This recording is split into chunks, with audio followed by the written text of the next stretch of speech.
Hello, I'm Anjanette. I'm the one and only Sean. Welcome to Take a Food Advice podcast, where we share our life experiences in hopes that you take away some valuable life lessons we learned on this journey called life. And welcome to our podcast. And it's an honor and a blessing for those that watch. Let people know, because we're going to talk about a lot of stuff. Not stuff, but a lot of subjects. And one in particular, today we're talking about, I'm affected by it, and I allow myself to affect other people by it. So it's kind of a serious topic that we're going to talk about. And with no further ado, I guess we get right into it. I'll start it off. We want to talk about addiction, drug addiction. There's 1,000 addictions in this world.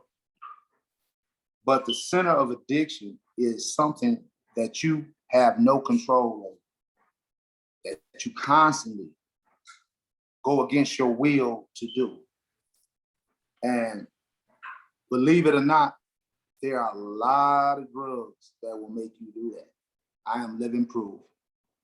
I grew up with my family. We drank, we got high on what we wanted to. And we felt like a drug was a drug. So we wanted to do cocaine. It was just like doing marijuana. Cocaine, to be honest, was a drug that I kind of enjoyed. I'm not gonna lie, But the thing about dealing with cocaine, and any drug actually, there's no reward in it. You'll find yourself turning circles. One of the worstest things about it, you lose people you love. People give up on the people that they love. So this subject to me is close to home because not only have I been affected by it, a lot of my family members are affected and have been affected by drugs.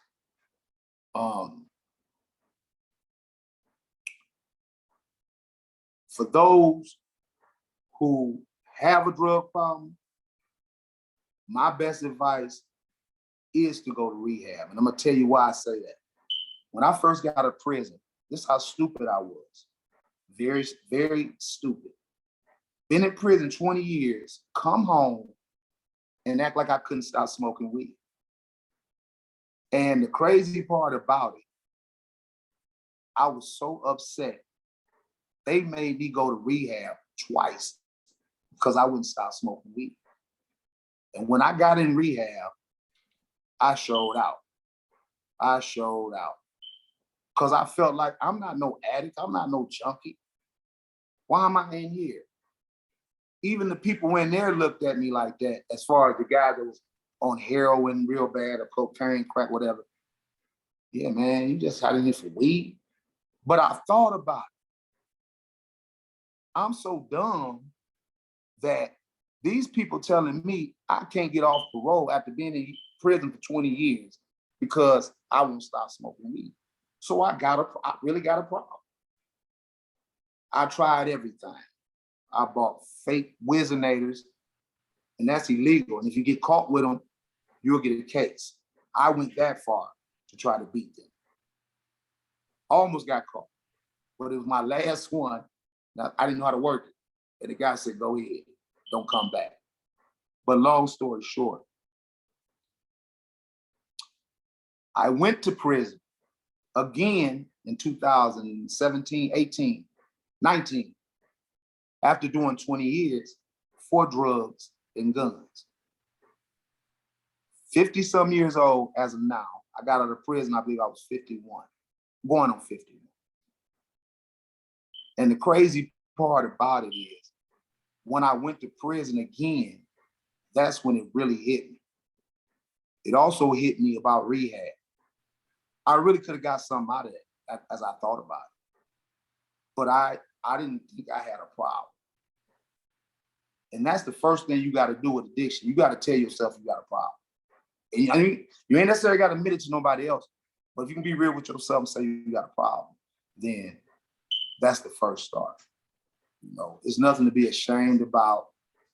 It's nothing to feel like people are gonna look at you a certain way, because in the end, you'll lose the people that love you versus the people just talking about you. What's worth it to you? The people that you love, or what the people gonna say outside? This is the twisted stuff that drugs do to us, you know. And Jeanette, my sister, have you ever dibbled and dabbled in drugs? No, not really. Not really. I've smoked weed before, and I've one time I was with friends and I took a pill.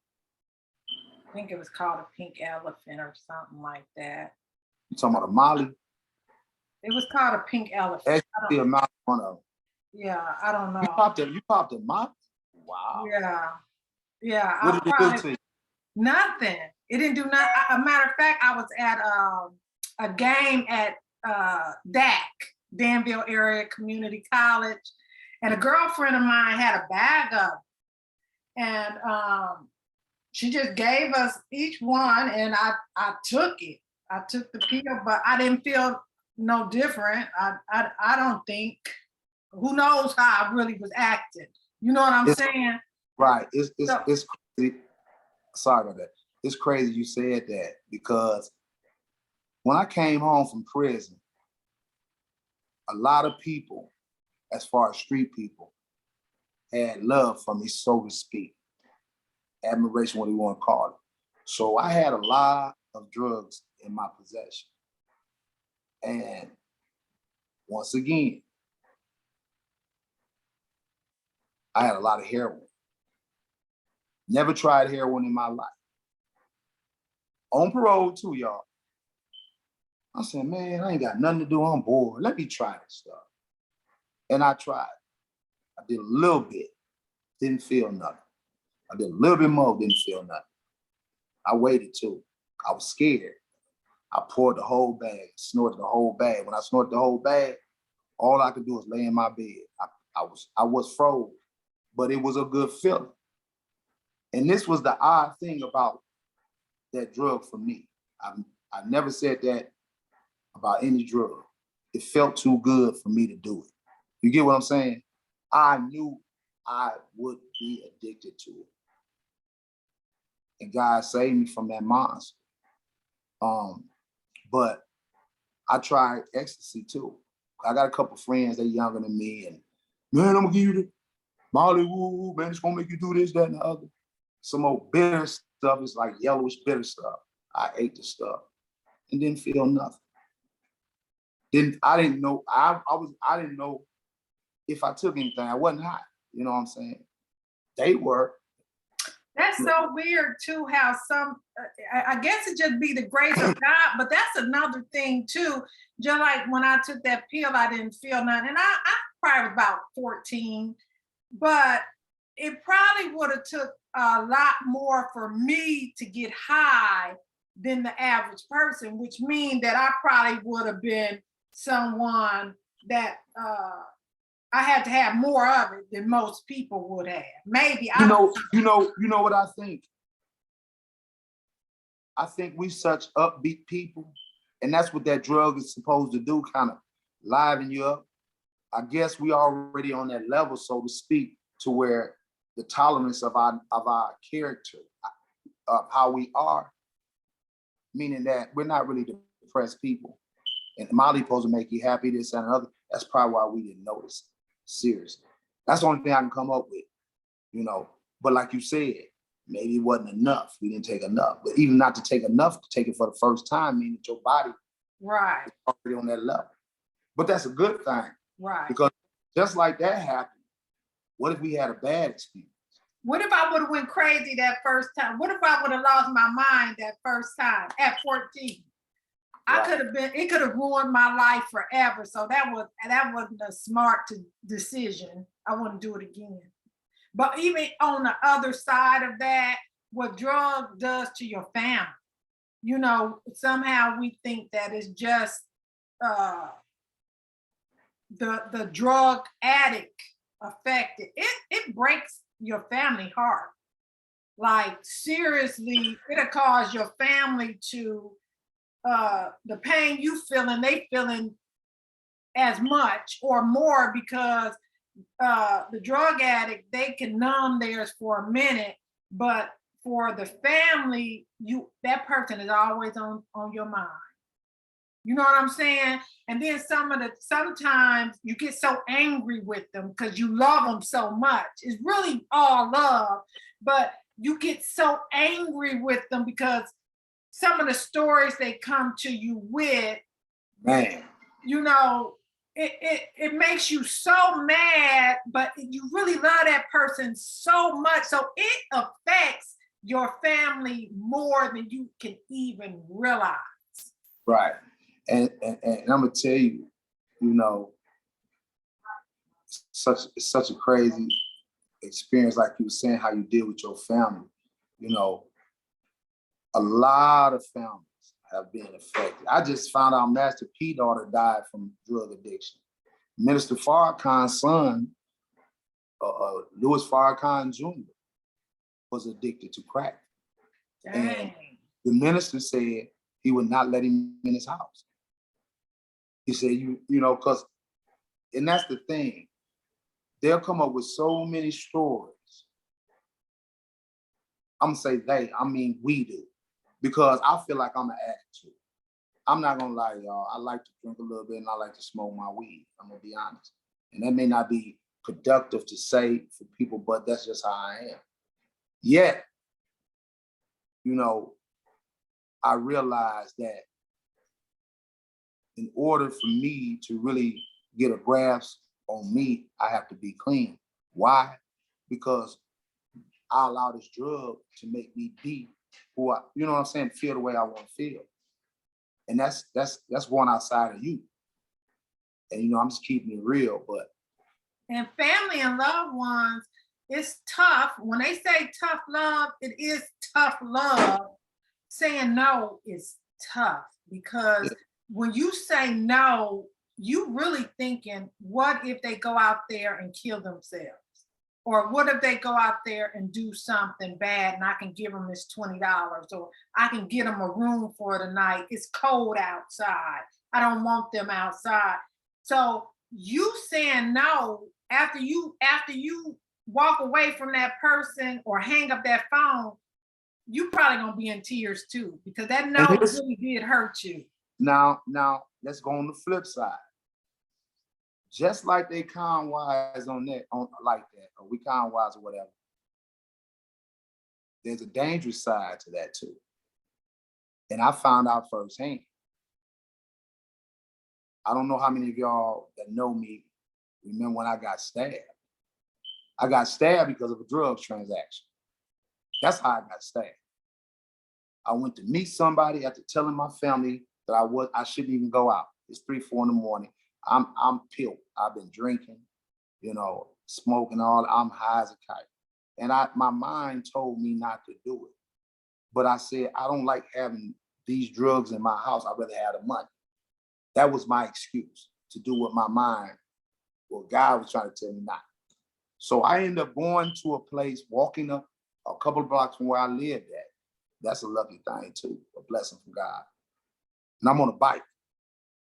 I got a firearm, but I don't carry it. I get up there, get off my bike, and the guy said, man, come up here, come up here. It's so dark, I can't see.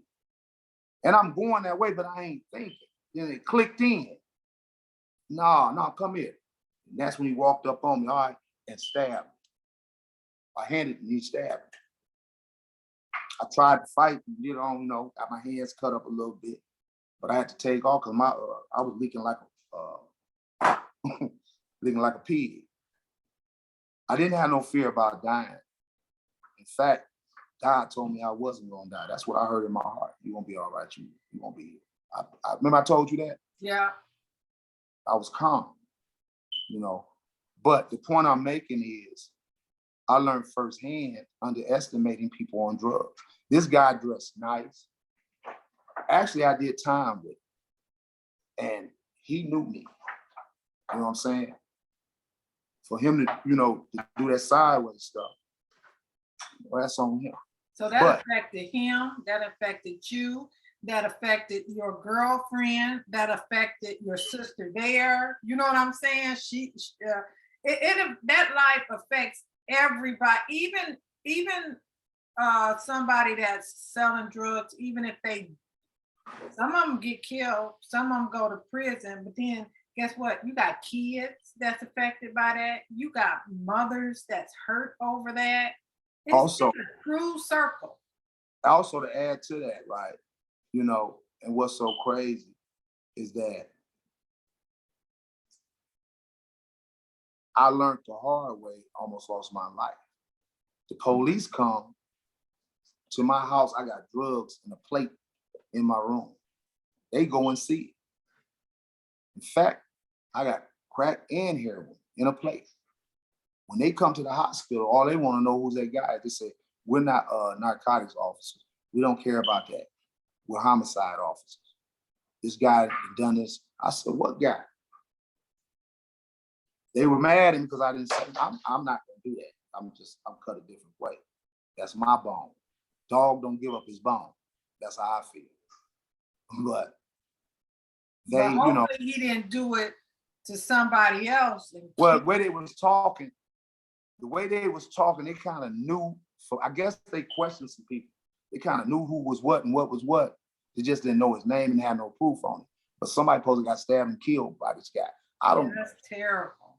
But I haven't seen him again, thank God.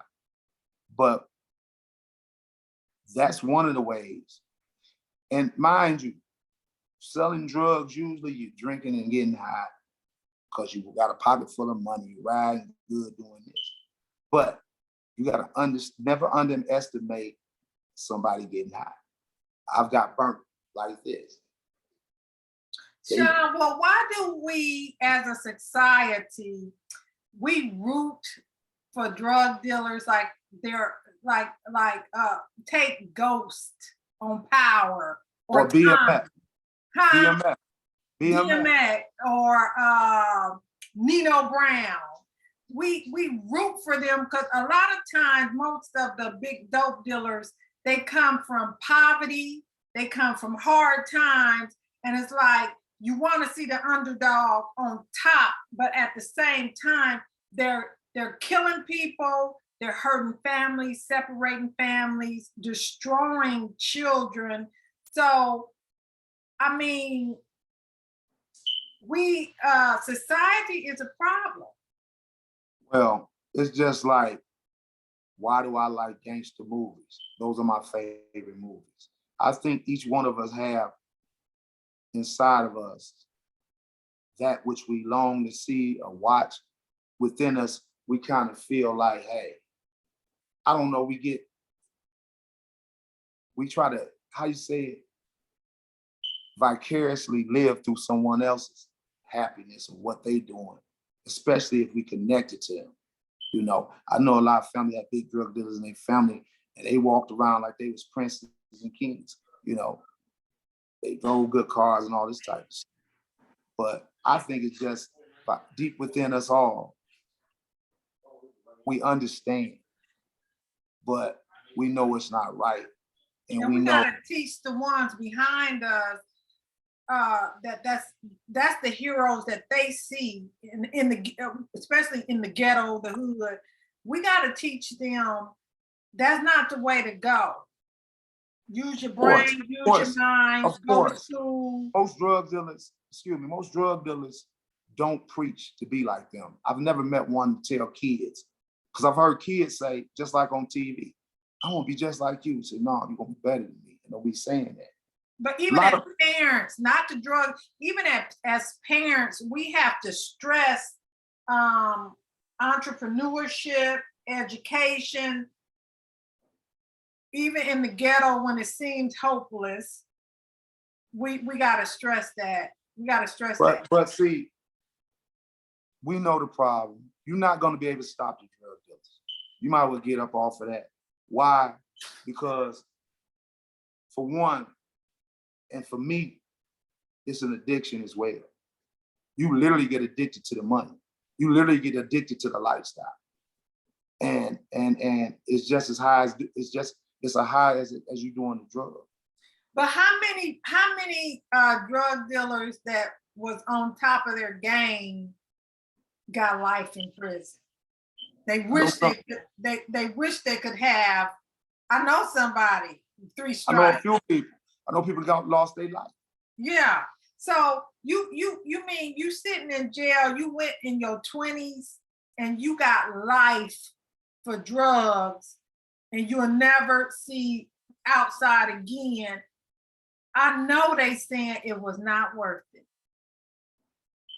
Of course, everybody's everybody can have hindsight once they call.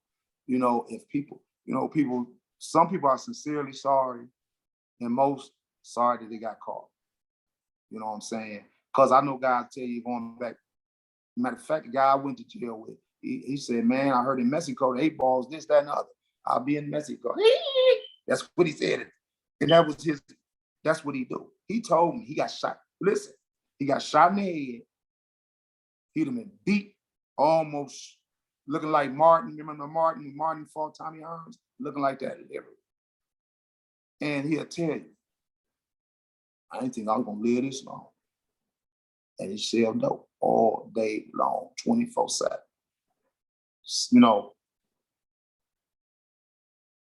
By me being in the trenches with people, knowing a lot of people, like I said, I learned a lot of games from people chronics. We call them chronics. And like I said, I would have been burnt where, and this is how smart. See, we underestimate people on drugs. Really, they're very smart, especially when it comes to that drug. People knew I would take my money and just stick it in my pocket. I wouldn't count. So guess what happened one day when I went in the house? I got newspaper in half of my pocket. But just like you said, we know that an addict is basically in the light doing what he do, but think he's in the dark. Now you ain't bought, but this, you done spent $1,000 a day. You ain't never spent that much, hypothetically speaking. So I know it was you. But what you say, I hope I don't get caught. And like I said, with that situation, I just told my man, just have my money when you get your check. He said it wasn't him. I said, we're not going to discuss that. You already know. He paid me to. But that didn't happen. I done had where a guy call you to the car. It's small time stuff. Stick your hand in there, slap your hand. Almost got drugged by the car. Why am I holding on to the car? Just stupid stuff. And being this age I am now, this is why I'm trying to tell the youth. Y'all don't have a clue. I done been through the trenches on these streets. I know a guy I used to date. They was big time in Michigan. And I mean, like they own like car dealerships. They was into some of everything. And long story short, he snitched. Him and this other big time dope dealer snitched on this guy that really put them on. And his girlfriend. And do you know they doing life and been doing life for many, many, many, many years? And this was supposed to be a stand-up guy that knew all of his business, all of his dealings, and went and snitched. And this guy actually committed a murder in a drug transaction for this guy. And he didn't get life. He only got a few years. He snitched. Yeah. See, let me tell you something. And I'm 100 when I say this. The police were so mad, and they told my lawyer, he one of the smartest drug dealers I ever known. They never could catch me with nothing. And they caught me with guns. Then later on they caught, but it wasn't, my situation, somebody else did it, but I took it. But long story short, First thing the police asked me, no, my lawyer said, I might be able to work something out. You might be good. Give me a second. I said, oh. He said, you might not have to do no time. Now, I know for a fact, a felon in possession of a firearm in Michigan and the feds is automatic 2 years the first time. If you're a felon, you get caught with a gun, it's non-negotiable. It's non-negotiable. So how you gonna get me out of this non-negotiable? So my spidey senses kick in like, okay, let me see what you're talking about. The detective walk in. He sit down. So how you doing? How you doing, Mr. Swanson? How you doing? He said, listen, this what made me change my mind about Dylan. He said, listen, you don't even have to buy nothing from the people. Just tell us where it's at. That's it. I said, listen, man. And he said, I'm pretty good with the judge, and I know I can work something out where you won't go to prison. I said, I'm facing 3 years. I was facing more if I got it down. I said, I'm facing 3 years. No, 2. I'm facing 2 years. I said, I'm doing my time, man. I said, I don't want to talk. He said, you know what? I'm going to tell you something.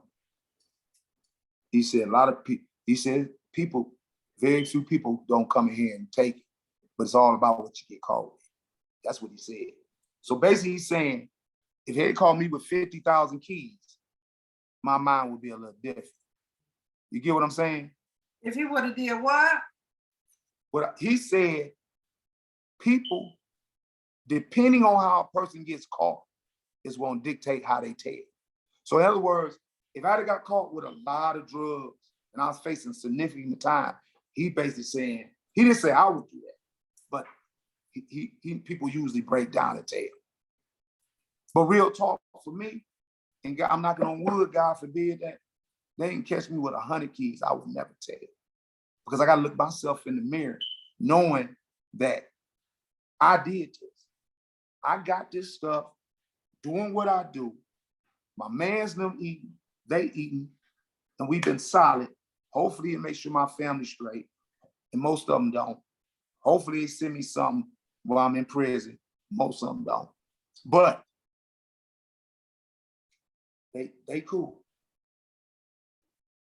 It's dangerous. I was out on bond for almost 2 years. So what is your whole because we get ready to run out of time. What is your whole summary of not because you can't give your whole summary, but what would you say to the drug addict first? Drug addict, I would say, never stop believing in yourself. Wash your face, wash your butt, brush your teeth, comb your hair, put on some clothes. Never allow yourself to where you care about nothing. Women especially, the children. If you want to have a habit, make sure everybody is straight, which is rare. So you got to have love in order as an addict to change your heart to do what's right. So in other words, for the addict, never stop believing in yourself. Never feel like it's too late or you can't get back. Because I know a person, I ain't gonna say no name, but you know him. He lives in Illinois, was a stone cold drunk. You know what I'm talking about? Went to prison. What about him? Maybe. He got caught selling a lot of drugs, but all the girls were looking at him like he was crazy because he was standing at the middle of the store begging, now I'm gonna beg for drunk. Now all the girls want it. And the only point I'm making about that is. Oh no, I don't know who that is. You know who it is, but. Tell me later. Yeah, but the biggest thing about that situation is was his mind. He flipped it over. I'm not saying he went to something positive. I'm just saying your life can change in a blink of an eye. Excuse me, a blink of an eye. It really can. You can be happy on top of the world and you can be on the dirt feeling bad the next day. It's all about. So you just saying to the drug addict, just don't you're saying to get up, do something. Yeah, keep yourself together as you fight. As you fight, right? Because fight to get off of. You got to get off of them. It's no life on them. It's no life on them. So get up and make your appearance. Clean yourself up. Just don't lay in the slop with the pigs. Right.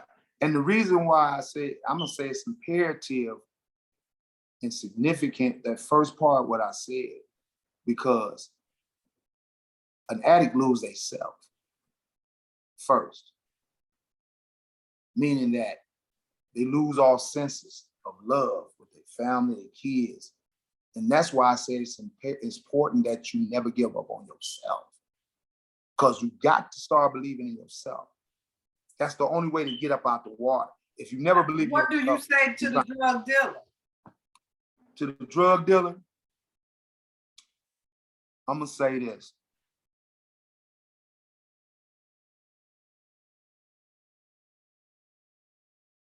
It's all right to struggle, but in the process of your struggle, do something right. Turn it around and leave it alone. If you're blessed to have you so many dollars, nice car, business, leave it alone. Irregardless that you're not gonna have that extra money, just know that you got to this point, and this was the point you wanted to get to with what you was doing. And so you at this point, take off on another leg. That's my advice to drug dealer. Don't sell drugs just to be selling drugs. Sell drugs to better your condition, and hopefully, I'm not saying sell, but if you sell drugs, try to do better. Try to get out of it. Would you say that some could say that drug dealers, I mean, they don't look at the people as people. They're just selling drugs to them. But they're not looking at the people as people, or that they're actually harming or hurting. You got to look at, like I said, the basis of addiction is to constantly do something that you have no control over. Many of us have been in a position where, even including myself, we could have bought a lawnmower, we could have bought a truck, we could have did something else. So a process of our addiction, we're addicted to doing what we do. We're addicted to the money. Some say easy money. I say it ain't easy money. No, it ain't easy, Bunny, but I'm just saying it's a very serious game. I'm up here in Detroit area. They serious up here. You lose your life real quick.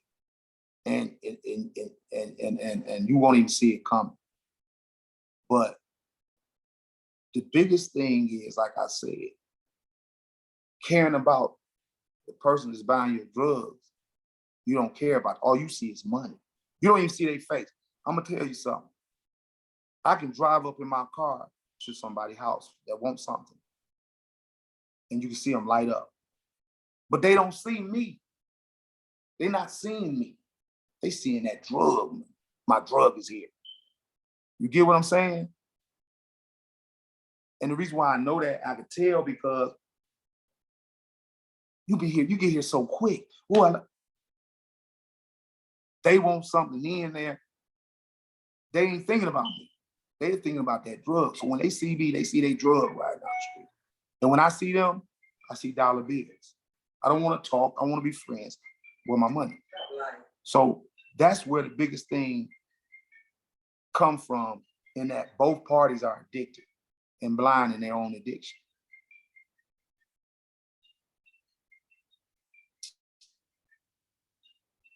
How much time we got?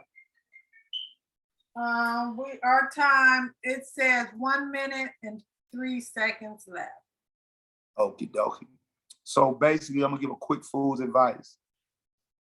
My fool's advice is, for this day, is that, once again, Deal with yourself. Do not allow yourself to keep worrying about others. And I'm constantly saying things because people mess you up. They really do. And that's not their intent, maybe although some. But you got to be able to stand on your own 2 feet. Get your space and get your mind. You know, I put some on Facebook. I woke up with truth. I did. Why don't I wake up, just ask God, what do you want me to do today? Because I didn't wake myself up. And be serious. Every second, man, what you want me to do now? What you want me to do? You literally got to program yourself. All right, baby, I love you. I love y'all, man. Till the next time.